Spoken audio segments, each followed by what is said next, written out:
3 সিকান্দারের কাটকাট জবাবের পর আর 1 সেকেন্ডের জন্য স্থির হয়ে থাকতে পারেনি সাইদা মির্জা। মুখোমুখি বসিয়ে রেখেছে সিমরানকে। বেচারি সিমরান বুঝতে পারছে না এভাবে বসিয়ে কেন রেখেছে তার চাচি। সাইদা মির্জা রাগে ফুঁসতে ফুঁসতে এবার বলল, তোমার বাবাকে, তোমার ভাইকে বুঝাও সিমরান। তারা রাজি হলো কি করে সিকান্দারের এমন অযৌক্তিক অস্বাভাবিক আবদারে? নাকি ওই মেয়েকে কেউ বিয়ে করছে না বলে সিকান্দারের ঘাড়ে চাপিয়ে দিচ্ছে এভাবে? সিমরান বিরক্ত হলো এমন কথা শুনে। কি ঠেকা তার বাপ ভাইয়ের? মুনতাহা গোল্লায় চলে যাক বা জাহান্নামে চলে যাক তাতে তাদের কি? আর সিকান্দার কি 10 মাসের বাচ্চা যে তার ঘাড়ে মুনতাহাকে চাপিয়ে দিবে আর সে তা বয়ে নিয়ে যাবে? আর তার চেয়ে বড় কথা, এগুলো সিমরানকে কেন শোনাচ্ছে? মুনতাহা কার বউ হবে না হবে তাতে তার কি আসে যায়? সে সিকান্দারের বউ হোক বা তার দাদার বউ হোক তাতে তার কি? সিমরান বসা থেকে উঠে বলল, আমাকে কেন এসব শোনাচ্ছেন চাচি? আব্বুর সাথে গিয়ে আপনি কথা বলুন। আমি প্রশ্ন করলে আব্বু আমাকে ধমক দিবে না? তোমার বাবা তুমি কিছু বলবে না? তোমাদের বাড়ির ওই আশ্রিতাকে এ বাড়ির সিকান্দারের বউ হিসাবে পাঠাতে চাইছে, তোমার খারাপ লাগছে না? কি আশ্চর্য, আমার খারাপ লাগবে কেন? সে কি আমার স্বামীর বউ হয়ে আসছে নাকি? আসছে না তো তাহলে? ভুলে যেও না, একটা সময় কিন্তু অর্ণব আর মুনতাহা একে অপরকে ভালোবাসত। তো? সাইদা মির্জা মুহূর্তে রেগে গেলেন সিমরানের এমন কথা শুনে। তো মানে? এই বোকা গাধা মেয়েটা বুঝতেছে না মানেটা? নিজের সংসারে যে আগুন লাগবে এটা ওর মাথায় ঢুকতেছে না। তুমি এতটা গাধা কি করে হতে পারো সিমরান? মুনতাহা অর্ণবের সামনে দিয়ে 24 ঘন্টা ঘোরাফেরা করবে, তাদের মধ্যে কথাবার্তাও হবে। তোমার কি মনে হয় ওদের পুরনো অনুভূতি তাজা হবে না? তোমার এই দুশ্চিন্তাটা একবারও মাথাতে আসছে না। এতটা রিল্যাক্স গা ছাড়া ভাবে কিভাবে আছো? সিমরানের ভ্রু কুঁচকে আসল। আসলেই সে এসব 1 সেকেন্ডের জন্যও এসব ভাবেনি। মুনতাহাকে তার একটুও পছন্দ না, এমনকি ময়না বেগমকেও না। সিমরান জানে না কেন দেখতে পারে না। হয়তো বাবার দ্বিতীয় বউ সেজন্য, লোকে হয়তো তাকে সৎ মা বলে জানে সেজন্য, আর মুনতাহা ময়না বেগমের আগের ঘরের সন্তান হয়েও তাদের সাথে থাকছে হয়তো সেজন্য, হতে পারে। সিমরান এটা নিয়ে গভীরভাবে কোনোদিন ভাবেনি, আজও ভাবতে চাইছে না। তার মাথায় এখন ঘুরপাক খাচ্ছে শাশুড়ির কথাগুলো। অর্ণবকে যে বিয়ের আগে পাগলের মতো ভালোবাসত বিষয়টা এমনটাও না। তবে হ্যাঁ, পছন্দ করত, ভালো লাগত। এ বাড়ি থেকে যখন তার জন্য বিয়ের প্রস্তাব গেল তখন তার বাবা রাজি না হলেও সিমরান এক কথায় রাজি হয়ে যায়। তার ছোট থেকেই ইচ্ছে সে দূরের কোনো ছেলেকে বিয়ে করবে না, কাজিন বা চেনাজানা কাউকে বিয়ে করবে, যাতে শ্বশুর বাড়ির সব কিছু পরিচিত চেনা জানা থাকে। অচেনা লোককে বিয়ে করলে তার সাথে স্বাভাবিক হতে হতে তার 3 থেকে 4 মাস সময় এমনিতেই ওয়েস্ট হয়ে যাবে। সেখানে পরিচিত কাউকে বিয়ে করলে তার সাথে সে শুরু থেকেই স্বাভাবিক একটা কমফোর্ট জোন থাকবে। সেই ভেবেই সিমরান রাজি হয়। রাজি হবার পরে অবশ্য জেনেছিল মুনতাহা আর অর্ণব রিলেশনে ছিল, থাকতেই পারে বিয়ের আগে। আর তাছাড়া মুনতাহাকে তো কেউ মেনেই নিবে না মির্জা বাড়িতে। তো সেখানে সিমরান আর না করবে কেন? অর্ণব তো তারও পছন্দের ছিল। বিয়ের এই 1 বছরে সিমরানের তো কোনো সমস্যা হয়নি। তবে মাঝে মধ্যে অর্ণব সিমরানকে কিছু জিনিস নিয়ে কথা শোনায়। বিশেষ করে সে বোকা বলে সিমরান গায়ে মাখে না। সে নিজের যেটাতে খুশি সেটাই করে। অর্ণব হার্ট হবে এমন কাজ তেমন করে না বললেই চলে। সেই অর্ণবকে নিয়ে এখন শাশুড়ি যেই সন্দেহ আর আতঙ্কের বীজ রোপণ করে দিল সিমরানের মধ্যে, বেচারি ডিপ্রেশনে শেষ হয়ে যাবে। শাশুড়ির হাত ধরে আতঙ্কিত গলায় বলল, চাচি আপনি আব্বুকে গিয়ে বোঝান, এমনিতেও তো শুনেছি মুনতাহা রাজি নেই। আব্বু দ্বিমত দিলে সিকান্দার ভাইয়ার পক্ষে কিভাবে সম্ভব হবে বিয়ে করা? সাইদা মির্জা সিমরানের মাইন্ড নিজের দিকে ঘুরিয়ে নিতে পেরেছে ভেবে বাঁকা হাসলেন। সোফা থেকে ফোনটা নিয়ে বললেন, চলো তোমাদের বাসায়, আজই কথা বলে আসবো সালমানের সাথে। তার মেয়েকে এক ছেলের বউ করেছি, তাই বলে তার বাড়ির আশ্রিতাকে বড় ছেলের বউ করব। কোনো দিনই না। মুনতাহা ভার্সিটি থেকে ফিরে গোসল করে সেই যে একটা ঘুম দিয়েছিল সে ঘুম ভাঙল সন্ধ্যার পর বাহিরের কারোর চেঁচামেচিতে। বিছানায় বসে গলার স্বর চেনার চেষ্টা করল। সিমরানের গলা পেল, কিন্তু কি বলল তা স্পষ্ট নয়। সবটা স্পষ্টভাবে শোনার জন্য মাথায় ওর না পেঁচিয়ে বসার ঘরে আসলো। সাইদা মির্জা মুনতাহাকে দেখেই গলার স্বর আরও শক্ত করে তুচ্ছ তাচ্ছিল্যের সহিত বলল, সিকান্দার না হয় একটা অযৌক্তিক আবদার করেছে তোমার কাছে সালমান, তাই বলে তুমিও রাজি হয়ে যাবে? নিজে কি আর পারছ না অন্যের মেয়ের খরচ বহন করতে? সেজন্য সিকান্দার বলা মাত্রই ও মেয়েকে নিজের ঘাড় থেকে ঝেড়ে ফেলে সিকান্দারের গলায় ঝুলিয়ে দিচ্ছ। খরচ চালাতে হিমশিম খেলে বলো আমরা দিচ্ছি। তারপরও ও মেয়েকে আমাদের পরিবারের আশেপাশেও পাঠিও না। ওর না আছে বংশ পরিচয়, না আছে বাপের পরিচয়, থাকেই অন্যের বাড়িতে। এমন এক আশ্রিতাকে ছেলের বউ বানালে মুখ দেখাবো কি করে সমাজে? আমাদের এই সোসাইটিতে কত নাম ডাক আছে জানো না সেটা? লোকজন তখন হাসবে আমাদের দেখে, পিঠ পিছে বদনাম করে বেড়াবে। আর সেটা জেনে শুনে তো আর আগুনে ঝাঁপ দিতে পারি না আমরা। লজ্জায় অপমানে মুনতাহার চোখ লাল হয়ে আসে। টপটপ করে জল পড়ল গাল বেয়ে। তার মা চুপ হয়ে আছে, কেবল তাকিয়ে আছে ফ্লোরের দিকে। তার মেয়েকে কেউ যা তা বলে তুচ্ছ তাচ্ছিল্য করছে আর সে নীরব, শান্ত। সালমান মির্জা অবশ্য প্রতিবাদ করল। শান্ত গলাতেই বলল, ও মেয়ে এটা কেমন কথা ভাবি? ওর একটা নাম আছে, মুনতাহা। আর দ্বিতীয়ত আমি বা আমরা তোমার ছেলের কাছে যাইনি। তোমার ছেলেই এসেছিল আমাদের কাছে। সে নিজ থেকেই মুনতাহাকে বিয়ে করতে চেয়েছে। আর আমাদের টাকা পয়সা তোমাদের মতো এত অঢেল নেই এটা ঠিক, কিন্তু তাই বলে এটা না যে আমরা একেবারেই গরিব যে মেয়ে পালতে পারব না। আর মুনতাহার বাবা নেই কে বলেছে? আমি তার বাবার মতোই। সাইদা মির্জা সে কথা শুনে হাসল। বাবার মতো? বাবা তো না, তাহলে তাকে নিয়ে সাফাই গেয়ে দোষ হালকা করছো কেন সালমান? কথাটায় সালমান মির্জার খুবই খারাপ লাগল। সত্য কথায় মাঝে মধ্যে তিক্ত লাগে শুনতে। বাবার মতো? বাবা না। কোন দোষের কথা তুমি বলছো ভাবি? দোষ করলে তোমার ছেলে করেছে। তুমি তোমার ছেলেকে সামলাও। আমাদের বাড়ির মেয়ে তো শুরু থেকেই দ্বিমত দিয়ে আসছে। সে তো বলেই দিয়েছে বিয়েটাতে সে রাজি না। তাহলে একতরফা দোষ আমাদের কেন দিচ্ছ? তুমি ওর বিয়ের ব্যবস্থা করো, অন্য কোথাও বিয়ে দিয়ে দাও। ছেলে না পেলে বলো আমাদের বাড়ির দারোয়ান রমজানের সাথে কথা বলবো, ভালোই স্যালারি দেই আমরা। ওর পড়াশোনা খাওয়া পড়া থাকা হয়েও বেঁচে যাবে, তাতেও কম হলে বাড়িয়ে দিব, সমস্যা নেই। এতক্ষণ ধরে চুপ থাকা ময়না বেগম এবার কথা বললেন। ছোট্ট করে শুধু এটুকু বললেন, আপনি এবার আসতে পারেন ভাবি। মুনতাহার বিয়ে কোথায় হবে না হবে তার চিন্তা আপনার করতে হবে না। তবে হ্যাঁ, আপনার ছেলের সাথে মুনতাহার বিয়ে কোনো মতেই হবে না। যদি সিকান্দার তারপরও আসে, ফিরিয়ে দেওয়া হবে আপনার ছেলেকে। আপনিও এটা ইনশিওর করুন আপনার ছেলেকে আপনি এ বাড়িতে আসতে মানা করবেন। সে তো আমার এখতিয়ারের বাহিরে, ও কেমন জানো না? জানি বলেই রাজি ছিলাম শুরুতে। তবে এখন আমিও দ্বিমত দিচ্ছি। আপনি আপনার ছেলের বিয়ে অন্যত্র দিন। তার বিয়ের বয়স হয়েছে। মুনতাহার বিয়ের বয়স যখন হবে তখন আমরা দিব। এখন আসুন। সাইদা বেগম বসা থেকে উঠে মুনতাহার দিকে তাকিয়ে বলল, মির্জা বাড়ির এক ছেলেকে ফাঁসিয়ে পাওনি বলে আরেক ছেলেকে ফাঁসিয়ে বিয়ে করতে চেয়েছিলে তাই তো? নির্লজ্জ মেয়ে কোথাকার! মিনিমাম লজ্জা আর আত্মসম্মানবোধ থাকলে এই কাজটা করতে না। সিমরানও তাল মিলিয়ে বলল, তুমি আমার সংসারটা ভাঙতে চাইছ না তো মুনতাহা? দেখো তোমাদের মধ্যে একটা সময় কি ছিল না ছিল ওসব দেখার বা ভাববার বিষয় আমার না। বাট তুমি কি করে ওই বাড়িরই আরেক ছেলেকে বিয়ে করতে চাও?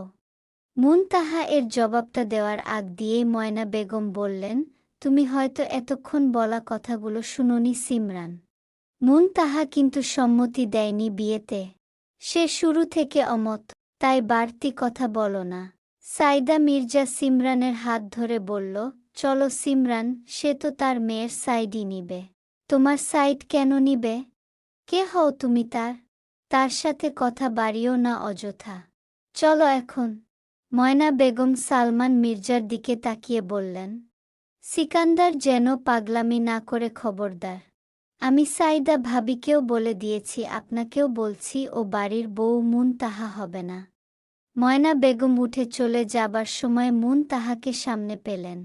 সিকান্দার ছেলেটা তার পছন্দের হলেও ও বাড়ির কাউকেই সুবিধার লাগে না। সবগুলোরই অর্থ প্রতিপত্তির ডুমুর অনেক, যা ময়না বেগমের মোটেই পছন্দ না। তবে সিকান্দার এর বিপরীত। সে বদমেজাজি, শিরায় শিরায় রাগ হলেও সে স্পষ্টভাষী, ন্যায়কে ন্যায় অন্যায়কে অন্যায় বলে, হোক সে মা হোক বাবা আর হোক সে অচেনা কেউ।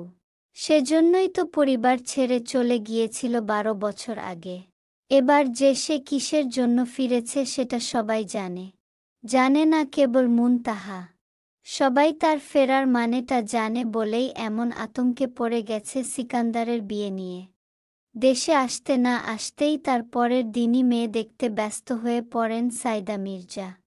অথচ তার ছেলে যে দেশে আসার আগেই বিয়ের কথা বলে রেখেছেন সালমান মির্জাকে। ময়না বেগম এটাও জানে সিকান্দারকে যতই না করা হোক, ছেলেটা শুনবে না কারোরই কথা। সে বিয়ে করলে কেবল মুনতাহাকেই করবে। এবার খুশি তুমি? মায়ের কথা শুনে মুনতাহা নত মাথা উঁচু করল। গলার স্বরও যেমন শক্ত, চোখ মুখও ঠিক ততটাই শক্ত। এখানে তার কি দোষ সেটাই মুনতাহা বুঝতে পারছে না। সে তো বিয়েতে হ্যাঁ ও করেনি, তারপরও এতগুলো কথা শুনতে হলো। তাকেই দোষারোপ করা হলো। ওই লোককে তো সে ভালো করে চিনেও না, তাহলে ফাঁসানোর কথা আসছে কোথা থেকে? ময়না বেগম চলে যেতেই মুনতাহা নিজের রুমে চলে আসলো। লোকটা দেশে এসে তার আরও জ্বালা বাড়িয়ে দিয়েছে। এখন রোজ চোখে জল আসে, কান্না পায়। পৃথিবীতে কি মেয়ের অভাব ছিল উনার? নজর এই অসহায় মেয়েটার উপরই পড়তে হলো। তার নজর যে মুনতাহার উপর ভারী হয়ে পড়ছে এটা কি বুঝে না। সেলিম মির্জা রাতে বাড়ি ফিরেই সর্বপ্রথম ছেলের খোঁজ করলেন। সিকান্দার তাদের একটা কথাও শুনে না। কতবার করে বলল পার্টি অফিসে আসতে, ছেলেটা আসছি বলেও আর আসলো না। আবার ফোন করল, ফোনটাও রিসিভ করল না। গলা ছেড়ে স্ত্রীকে ডাকলেন। ডেকে জিজ্ঞেস করলেন তার গুণধর রাগী ছেলেটা কোথায়। সাইদা মির্জা দোতলায় ইশারা করে বলল, রুমে। সেলিম মির্জা ছেলের রুমের দিকে পা বাড়ালেন। তবে দরজার কাছে এসে রীতিমতো চমকে উঠলেন। সিকান্দার লাগেজ গোছাচ্ছে। কিন্তু কেন? বাড়িতে কি আবার কারো সাথে ঝামেলা হয়েছে? সেজন্যই কি বসার ঘর এত শান্ত ছিল আজ?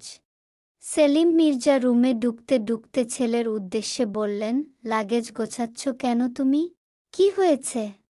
সিকান্দার কাভার থেকে শার্ট নিয়ে লাগেজে ভরে বলল, আপনার স্ত্রী আপনাকে কিছু বলেনি? সেলিম মির্জা স্ত্রীর পানে তাকালো। গা ছাড়া ভাব নিয়ে দাঁড়িয়ে আছে দরজার কাছে। পেছন পেছন সেলিম মির্জার মা মনোয়ারা মির্জা এসে দাঁড়ালেন লাঠি হাতে। কি হয়েছে সাইদা? পাশ থেকে মনোয়ারা মির্জা ভেতরে প্রবেশ করে বলেন, তোর বউ আজ সালমানের বাড়ি গেছিল। ভ্রু কুঁচকে আসলো সে কথা শুনে। কেন? সাইদা, তুমি সালমানের বাড়িতে গিয়েছিলে কেন? বোঝাতে। সালমান তার ঘাড় থেকে ওই মেয়েকে নামিয়ে আমাদের ঘাড়ে চাপিয়ে দিতে চাইছিল। ও মেয়ের কোনো যোগ্যতা আছে এ বাড়ির বউ হওয়ার? না রূপে না বংশে, সব দিক দিয়েই তো পিছিয়ে। মির্জা বাড়ির এক ছেলেকে তো পায়নি, এখন বড় ছেলের পেছনে পড়ে আছে লোভী নির্লজ্জ বেহায়া মেয়েটা। কথাটা শেষ হতে না হতেই সজোরে কিছু ভাঙার শব্দ আসলো কানে। তাকিয়ে দেখল সিকান্দার তার পাশে থাকা ফুলদানিটাতে লাথি দিয়ে ভেঙে ফেলছে। ফ্লোরে পড়ে আছে ফুলদানির ভাঙা টুকরোগুলো। চোখ মুখ রাগে লাল টকটকে হয়ে আছে। সামনে ফিরে আঙুল তুলে সাইদা মির্জাকে শাসিয়ে বলল, চুপ, একদম চুপ। মুনতাহাকে নিয়ে আর একটা বাজে শব্দ মুখ থেকে বের করলে আমার থেকে খারাপ আর কেউ হবে না। জিভ টেনে ছিঁড়ে নিয়েও আসতে পারি, বলা যায় না। কথাটা শুনেই সাইদা মির্জা তেলে বেগুনে ফুঁসে উঠল। কত বড় স্পর্ধা এই ছেলে তার জিভ টেনে ছিঁড়ে নিয়ে আসার কথা বলে। শুনলে তুমি? শুনলে? কি বলল তোমার ছেলে? আমার জিভ টেনে ছিঁড়ে নিয়ে আসার কথা বলল। এত বড় কথা বলল কি করে? তুমি এরপরও ওর হয়ে কথা বলবে? এতটা বেয়াদব উচ্ছৃঙ্খল বেয়ারা হয়েছে এই ছেলে। মায়ের সমতুল্য একজনকে এসব বলে। সিকান্দার তাচ্ছিলের সাথে হাসে। মায়ের সমতুল্য মা না আপনি আমার, তাই চাইলেই ছিঁড়ে আনতে পারি আপনার জিভ। সেজন্য বলছি সাবধানের সহিত কথা বলুন। সেলিম মির্জা চোখ রাঙিয়ে তাকিয়ে বলল, সিকান্দার, সংযত করে বলো কথা। কি সব উল্টাপাল্টা কথা বলছো এগুলো? একটা সিঙ্গেল ওয়ার্ড ও আমি উল্টাপাল্টা বলিনি, সেটা আপনিও ভালো মতো জানেন। আপনার স্ত্রী কোনো সাহসে ও বাড়িতে গিয়ে যা নয় তাই বলে সবাইকে অপমান করে আসছে। উনার টাকার গরম কেউ দেখতে চেয়েছে? আমি কাকে বিয়ে করব না করব সেটা টোটালি আমার ব্যক্তিগত বিষয়। আপনার ওয়াইফ কেন তার বোচা নাকটা বারবার গলাচ্ছে এখানে? সে তোমার ভালোর জন্যই, that's none of her business. আমার ভালো কিসে মন্দ কিসে তার সব ডিসিশন কেবল আমিই নিব। এখন তুমি লাগেজ কেন গোছাচ্ছ? আমি এ বাড়িতে আর থাকব না। আমার পক্ষে সম্ভব হবে না এ বাড়িতে থাকা। আমি ফ্ল্যাটে গিয়ে উঠব। কি সব উল্টাপাল্টা কথা বলছো সিকান্দার? তুমি আমার ছেলে হয়ে ফ্ল্যাটে থাকবে? লোকে জানলে কি বলবে ভেবে দেখেছ? এসব আমার ভেবে দেখার বিষয় না। আপনারা ভাবুন, আপনাদের মান সম্মান নিয়ে আমাকে আটকাবেন না। তুমি শান্ত হও। আচ্ছা তুমি কি চাও বলো? মুনতাহাকে? ও তোমার জন্য সঠিক না। তাহলে কারা সঠিক? যাদের আপনার ওয়াইফ খুঁজে এনেছে। তাদের মধ্যে কেউ লিভিনে থেকেছে, কেউ লুকিয়ে প্রেমিকের বাচ্চা পেটে নিয়ে এবর্ষণ করিয়েছে, কেউ দিন রাত ক্লাবে গিয়ে ছেলেদের সাথে ঢলাঢলি করে ড্রিঙ্কস করে মাতলামো করে। তারা আরও ভালো মেয়ে খুঁজব তোমার জন্য। আপনারা কি কানে কম শুনতে পান নাকি স্পষ্ট কথা কম বুঝেন? আমি বলেছি পৃথিবীর সব মেয়ে আমার সামনে এনে হাজির করলেও আমি কেবল আর কেবল মুনতাহাকেই চাইব। সেলিম মির্জা ভেতর ভেতর প্রচণ্ড রাগান্বিত হলেন, তবে ছেলের সামনে প্রকাশ করলেন না। এ ছেলেকে তার দরকার। আচ্ছা তোমার মুনতাহাকে চাই তাই তো? বেশ, মেনে নিব তোমার বউ হিসেবে, তবে আমার একটা শর্ত আছে। সিকান্দারের ভ্রু কুঁচকে আসলো সে কথা শুনে। কিসের শর্ত রাখতে চাইছেন আপনি? আমরা প্রস্তাব নিয়ে যাব ও বাড়িতে। তোমার বিয়ে মুনতাহার সাথেই হবে। তবে শর্ত এটাই, তুমি এ বাড়ি ছেড়ে যাবে না। আমার বিজনেস রাজনীতি সব সামলাবে। সাইদা মির্জা বিস্ফোরণ চোখে তাকালো স্বামীর পানে। এ কি বলছেন কি সেলিম? ওর নিজেরও তো অপছন্দ মুনতাহাকে। তাহলে এমন করার কি মানে? আপনাদের মানা না মানায় আমার বিয়ে আটকে থাকতো না। তবে আমি আপনার এই শর্ত মেনে নিলাম। আমি চাই বিয়ের মতো পবিত্র একটা অনুষ্ঠান সুস্থ মতে হোক, আর ৫-১০টা বিয়ের মতো বড়দের দোয়া নিয়ে। আপনারা যে দোয়া করবেন না এটাও জানি। তারপরও গার্ডিয়ান তো, বিয়েতে থাকা আবশ্যক। তবে আমি এখন এ বাড়িতে থাকতে পারবো না। আপনারা চাচার বাসায় গিয়ে কথা বলুন, তাদের রাজি করান। আপনার স্ত্রীকে তার ব্যবহারের জন্য ক্ষমা চাইতে বলবেন, তারপর বিয়ের ডেট ফিক্সড করে আমাকে জানাবেন। আমি সেদিন ফিরব এ বাড়িতে, তার আগে নয়। সেলিম মির্জা আর ঘাটলেন না ছেলেকে। বাড়িতে থাকার কথা বললেও থামবে না। ঠিক আছে তাহলে সেই কথাই রইল। সিকান্দার লাগেজের চেইন আটকে দাদিকে জড়িয়ে ধরে বলল, আসছি দাদিজান। মনোয়ারা মির্জা নাতিকে স্নেহের সহিত আদর করলেন। খুবই পছন্দের প্রিয় নাতি বলে কথা। যতই রাগী বদমেজাজি হোক, খাঁটি একটা হৃদয় আছে তার। সাবধানে থাইকো দাদু ভাই। আপনিও টাইম টু টাইম ওষুধগুলো খাবেন। সিকান্দার চলে যেতেই সাইদা মির্জা স্বামীকে টেনে নিয়ে গেলেন রুমে। কড়া গলায় বললেন, রাজি হলে কেন তুমি? ছেলে যা বলবে তাই শুনতে হবে তোমাকে। সেলিম মির্জা শার্টের হাতা গোটাতে গোটাতে বলল, তুমি সালমানের বাড়ি গিয়েছিলে, আগে জানাওনি কেন? আমার ইচ্ছে হয়েছে, আমি গিয়েছি। তুমি কথা না পেঁচিয়ে আমার প্রশ্নের জবাব দাও। সিকান্দারকে আমার লাগবে। আমার ব্যবসা, রাজনীতি সব কিছুতেই তার থাকা লাগবে। আমি একা একা কত দিক সামলাব? তোমার ছেলেকে দিয়েও তো হলো না কিছু। ডুবে মারা খাওয়ার রিস্ক কেন নিব আমি? বিয়েই তো হচ্ছে, দুদিন পর ডিভোর্সও করানো যাবে। কঠিন কাজ নয়। আর বাড়িতে তো তুমি আছোই। সিকান্দার সারাদিন আমার সাথে থাকবে। বাড়িতে বসে বসে কি তুমি লুডো খেলবে? 1 মাস 2 মাস, তারপর ও মেয়ে নিজেই চলে যাবে সিকান্দারকে ছেড়ে। যত পারবে নির্যাতন করবে। তোমার ছেলে জেনে চুপ থাকবে নাকি? আজই আমার জিভ টেনে ছিঁড়ে ফেলার কথা বলেছে। সেদিন কি করবে ধারণা আছে কোনো? ভয় পাচ্ছ নাকি? ও জানবে না ততদিনে সিকান্দারকে আমি বশে করে ফেলব। এত বছরেও যা পারোনি সেটা 1-2 মাসে পারবে। চেষ্টা করে দেখতে ক্ষতি কিসে?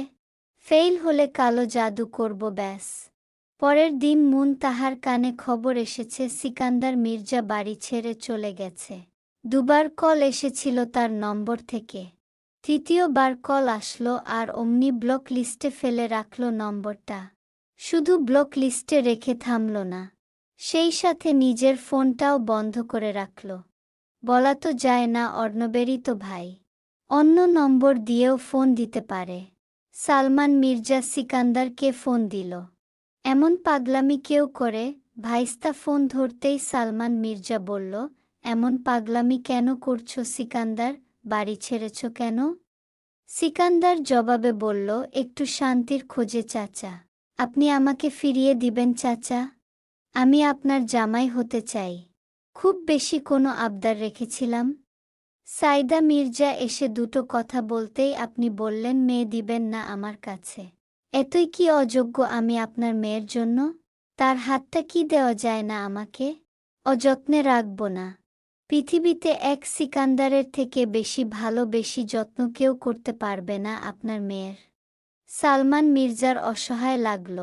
এমন সোনার টুকরো ছেলে যে লোকের জামাই হবে সে লোক নিঃসন্দেহে ভাগ্যবান। কিন্তু মেয়েটা তো তার নিজের না, জোরটাও তো করতে পারে না। তখন লোকে বলবে নিজের মেয়ে না তাই এমনটা করছে। তুমি বাড়ি যাও সিকান্দার। তাহাকে হয়তো তোমার জন্য বানানো হয়নি। তাহাকে কেবল সিকান্দার শাহ এর জন্যই বানানো হয়েছে চাচা।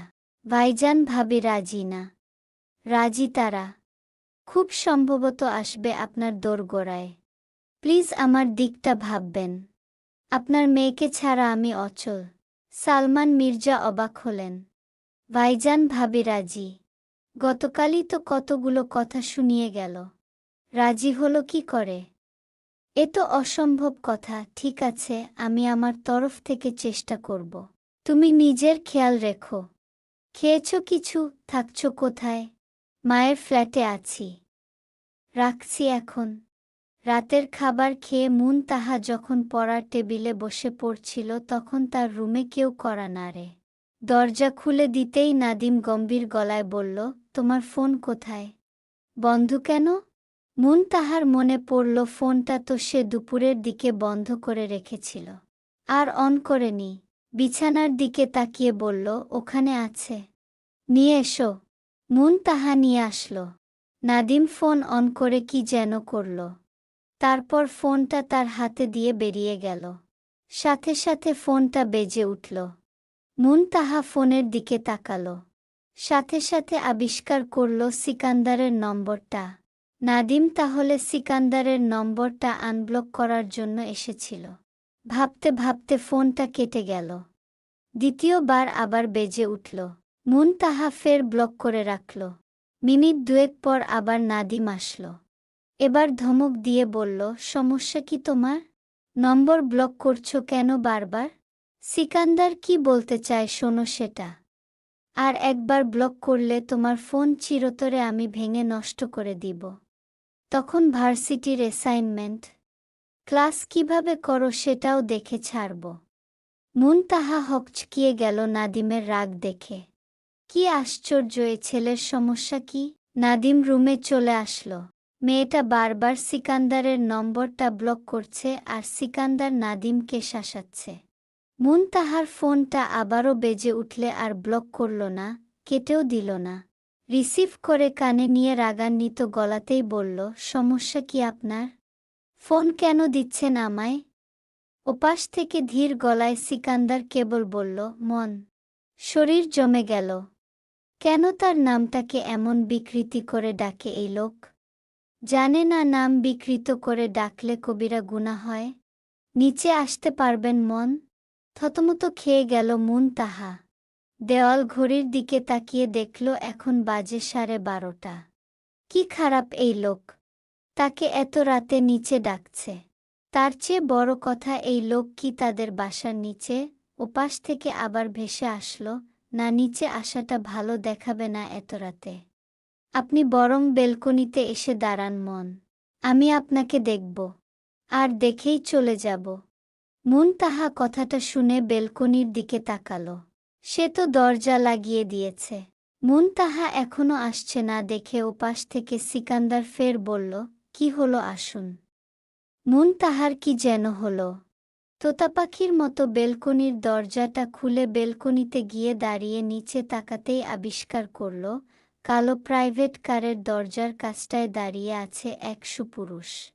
রাস্তার আলোয় স্পষ্ট দেখা যাচ্ছে। পরনে কালো শার্ট, কালো প্যান্ট। সিকান্দার তাকিয়েছিল আগে থেকেই বেলকনিতে। মুনতাহা এসে দাঁড়ানো মাত্রই তার বুকের বাপাসটা কেঁপে উঠল। হালকা করে হাতও রাখল বুকের উপর।